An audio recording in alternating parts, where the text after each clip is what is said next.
Hello students, today our topic for BS first composition of functions। इसकी बेटा पहले हम एक एग्जांपल लाइफ से लेते हैं। जिस तरह से एक चाइल्ड है, एक फादर है, एक ग्रैंडफादर है। अगर बीच में से फादर को निकाल दिया जाए तो उसमें बच्चे में और उसके दादा में जो रिश्ता है उसको हम कहते हैं दादा और पोता का रिश्ता। इसको हम कहते हैं कंपोजिशन ऑफ रिलेशंस, रिलेटिव्स।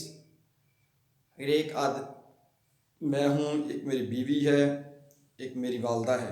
अगर मैं बीच में से निकल जाऊँ, मेरी वालदा का और मेरी बीवी का जो आपस में रिलेशन है, दरमियान में से एक सेट निकल गया तो उसका रिलेशन क्या कहलाता है? Composition of relations, composition of relatives. इसी तरह से फंक्शन के हवाले से मैथ की तरफ आते हैं बेटा। If f is a function from a to b and g is a function from b to c, the composition of g and f is denoted by g circle f। इसको हम g circle भी लिखते हैं, g composition भी पढ़ते हैं।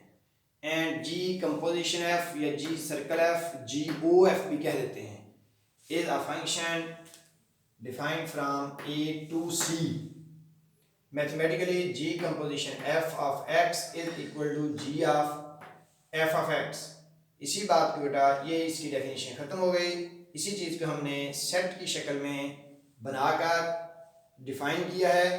a to b, f is a function from a to b and g is a function from b to c। then g composition f is a function from a to c। b को बीच में से cross कर दिया गया, bypass हो गया।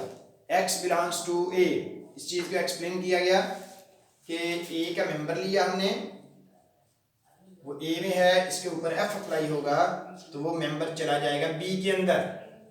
जब वो बी में है तो बी में होने की वजह से अब हम बी पर अप्लाई कर रहे हैं जी को।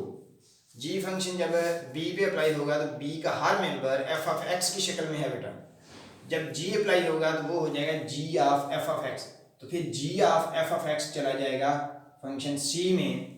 अब डायरेक्ट एक्स इसमें है तो g composition g f of x c के अंदर है, तो इसलिए हम कहते हैं g composition f is a function from a to c, is a merger of two functions.